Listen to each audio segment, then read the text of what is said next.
Welcome back, everybody, to the Heat Wave podcast, part of the Roundtable Sports Network. My name is Anthony Aguirre, Miami Heat and Miami Hurricanes beat writer, joined by Philadelphia 76ers publisher, Anthony Pasciolla. AP, how we doing, my man? I'm doing really well, actually. I don't know if you can say the same about Miami Heat basketball, but I'm doing well. So that's what matters to me. Yeah, we cannot say the same. We are recording a day after the Heat lost to the Boston Celtics, 147 to 129. And there was so much wrong with this game. After the first quarter, things got out of hand. The Celtics took over completely. The Heat put up a fight in the third. They closed it out with a 12-0 run. But then once again, it was all Celtics all the way. Just AP, when you look at the box score or even the score itself, just what stands out to you the most? I mean, first of all, the fact that the Celtics put up 53 in the first quarter is disgusting. Mm-hmm. Getting outscored 53 to 33 in the opening quarter is never how you want to start a basketball game. And then looking to the box score, Jason Tatum, who is freshly off an Achilles injury, put up a triple 25 point, 18 rebound, 11 assist triple double on you guys. So that's not a good feeling either. And on top of that, Jalen Brown goes for 43. So I don't know really what there is to like from the Miami Heat's perspective of this game, if I'm being honest. And I maybe you found some silver linings, but I don't really see any. I don't see any either. And I want to give Tatum credit because I would say that his impact was more on the glass than it was as a scorer because we because of course things are shifted this time of the year. Tatum is not the number one option. Brown is. And Tatum is still coming back. He's trying to fit into the Celtics and not trying to overstep so much. But of course, the Celtics want Tatum to be Tatum. But man, he was just aggressive on the glass, and that's something we don't usually see from him because, of course, he's just an offensive firepower by himself. So the fact that he was able to do practically everything for you, not just score but rebound and facilitate, I thought it was very impressive. Just again because of what he's come from in just the last few games, and then for Jalen Brown, MVP caliber season. We can't deny this. 43 points Yeah. on 58.6% shooting, 3 rebounds and 7 assists. I mean, 4 for 10 from 3 point range. I mean, he made an impact right away in that first quarter, and he never turned down a gear. So just a bunch of defensive mishaps from Miami. And one of the things that stands out to me the most about this AP is the Celtics only committed 7 turnovers. Only 7. We hardly ever see an NBA team keep their turnovers to single digits in just a whole season, really. And that's part of what makes the Heat's offense their offense is capitalizing on turnovers, getting on a fast break. They simply couldn't do it against the Celtics because they hardly made any mistakes. I mean, we're talking about a team that went 21 for 44 from 3 point range. Matter of fact, AP, the Heat tied a franchise record for 3 pointers made in a single game with 24, and it still wasn't enough to even make the game competitive. It just goes to show the talent gap between these teams, and just, of course, they're in different tiers in the Eastern Conference. Yeah, that's exactly where I was going. That is the silver lining of this game, really, is that these teams are just so far separated in talent. You can kind of give them a pass on losing a game to the Celtics, not maybe in this ugly of fashion, sure, and especially not at this point in the regular season when they're battling for seeding in the Eastern Conference. So, yes, those are the downsides, but the reality is, if you take a step back and you really think about it, these teams are just simply in different positions. Miami's been a play-in tournament team for what feels like a century, and the Celtics are a championship contender, even with Mhm. Jason Tatum just now coming back. So the reality is they're just two different teams in two different spots. But I mean, the Heat shot the ball pretty well, especially like you said, from 3 point range. Bam had a solid night. So there is a few positives there, but overall it was a pretty disappointing night, I'm sure. It was. It's just more so the lack of urgency from this team Mm. because we talk about it almost every single post game, just about how the standings are falling where they're falling. And every time the Magic lose a game and which would give the Heat an edge in the standings, the Heat falter as well. They're mirroring each other. So it just feels like a constant tease. And then you look at Sam Hauser. I mean, he went off for 23 with 5 3-pointers in just 29 minutes. So there was just so much that went wrong. And then Neemias Queta, I mean, 16 and 11.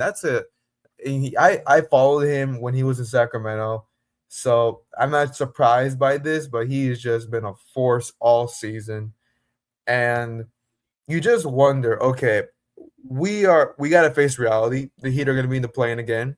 But right Mhm. now they are the 10th seed because you got because you got right now the Heat, then the Magic, and then the Hornets, and then you look and then you get Toronto right now, but they're tied with Philadelphia in the standings record wise.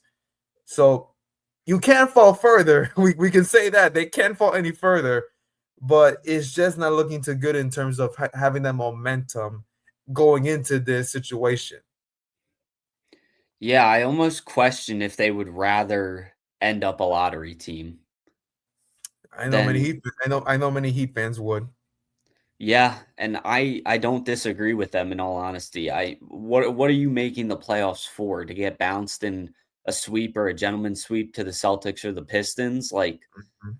I mean, maybe you scare the Pistons a little bit if Cade isn't there, and like maybe you take a game or two, but I mean, is there really a world where they get out of the first round? I feel like I would almost rather have the lottery pick at that point.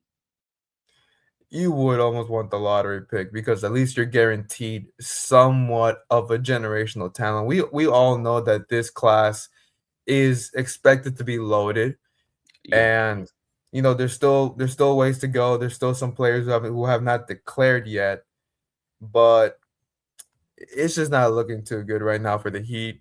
And it is what it is. They got 5 games left. They have an important 2-game matchup against Toronto in Toronto.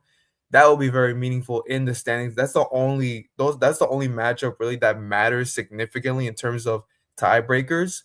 So you got to fight to the end, but we'll see how that goes. And let's transition to another topic, which is with Norman Powell. He did not play against the Celtics. He's been out with an illness, but he's missed a number of games with either back tightness or a groin strain.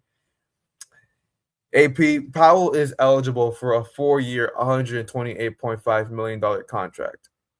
And we all know that Tyler is extension eligible. So is Jaime Jaquez. So is Pillow Larson at the same time as Powell after this season.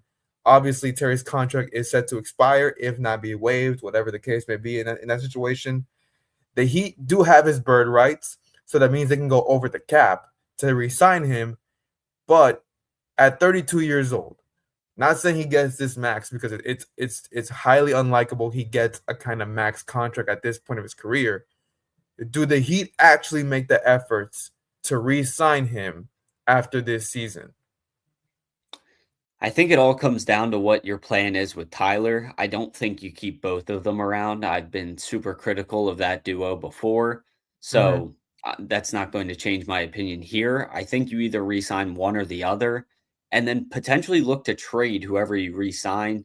I don't know if a sign and trade is in the possibilities, but I mean, I wouldn't want to lose him for nothing. He's an all-star at the end of the day. I mean, yes, a lower tier all-star, sure, but an all-star nonetheless. So if you can get some sort of value in return for him, I think you have to do that. But ultimately, I would personally not look to re-sign Norman Powell if I was the Heat. I'll take it a step further. I let him walk for nothing.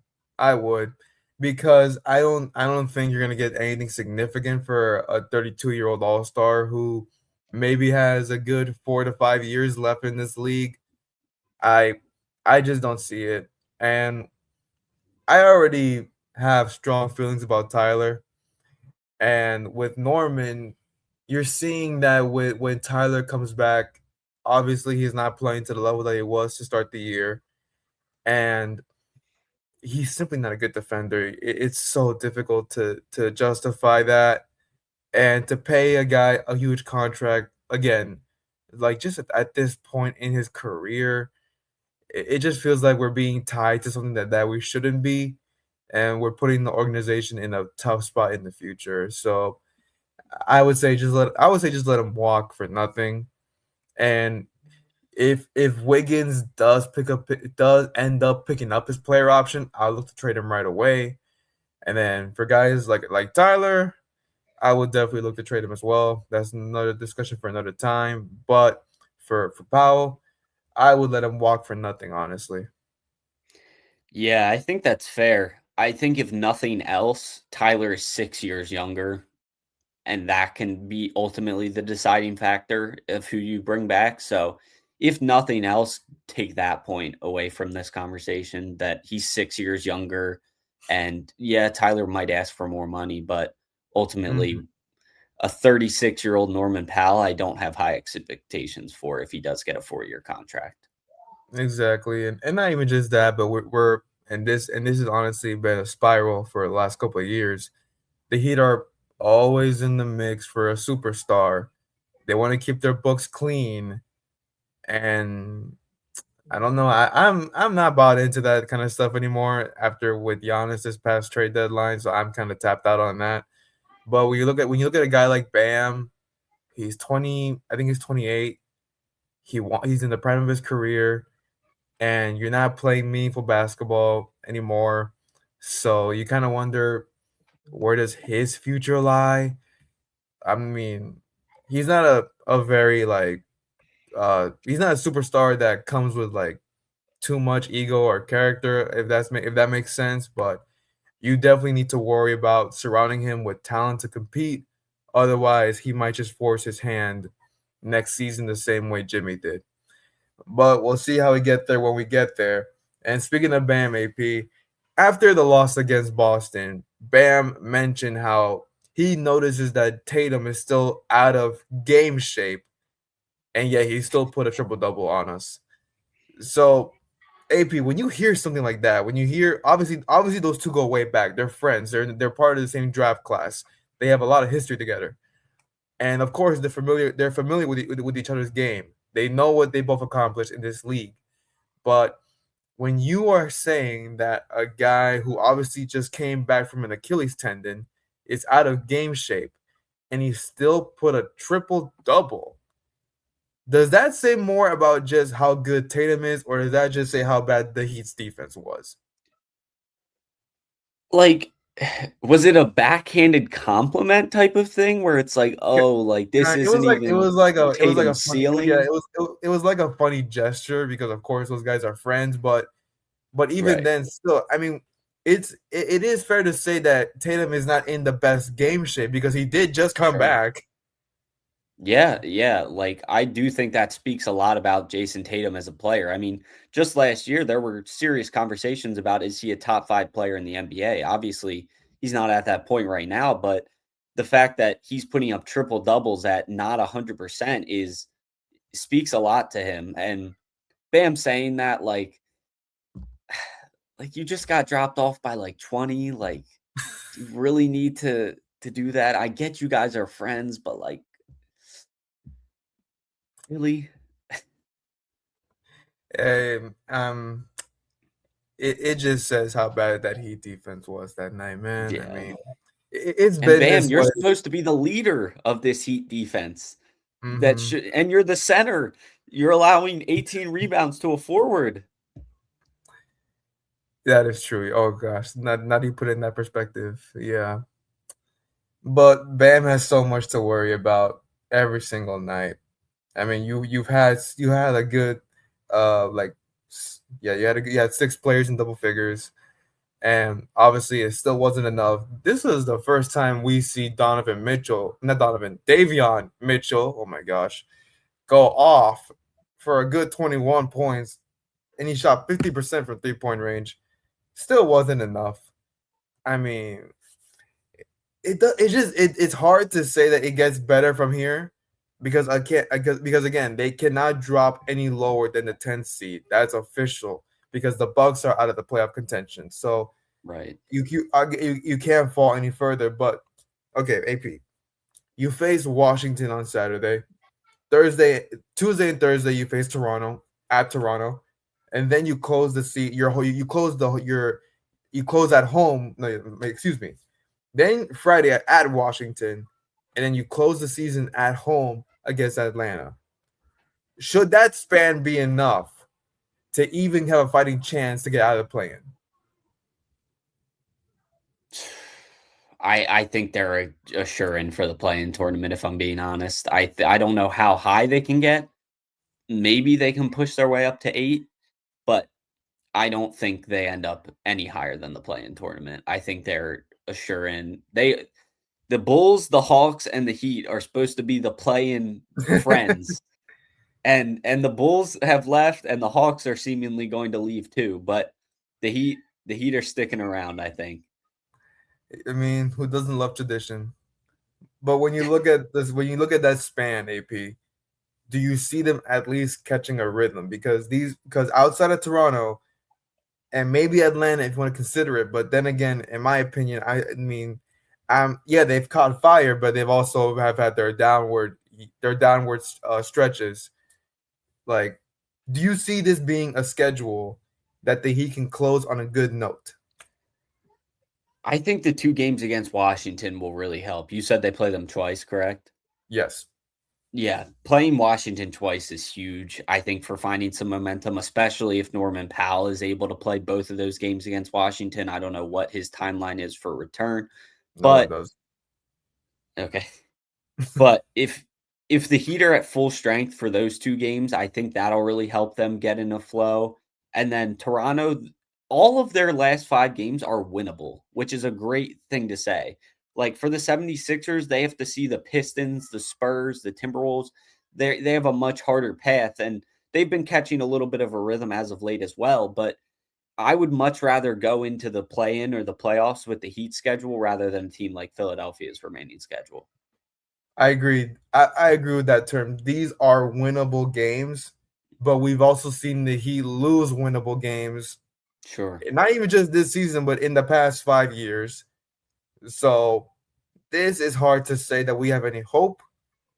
And with the offseason, we'll see what happens because last offseason, Bam said the man in gray would make changes. Yeah, he made changes, but not the right ones. And so you just question where we're going to go after this season. Hopefully, somewhat in a decent spot, but it is so hard to say. The Miami Heat will face Washington at home again on Saturday and then go off for a 3-game road trip and then close it out at home against Atlanta on Sunday, April 12th.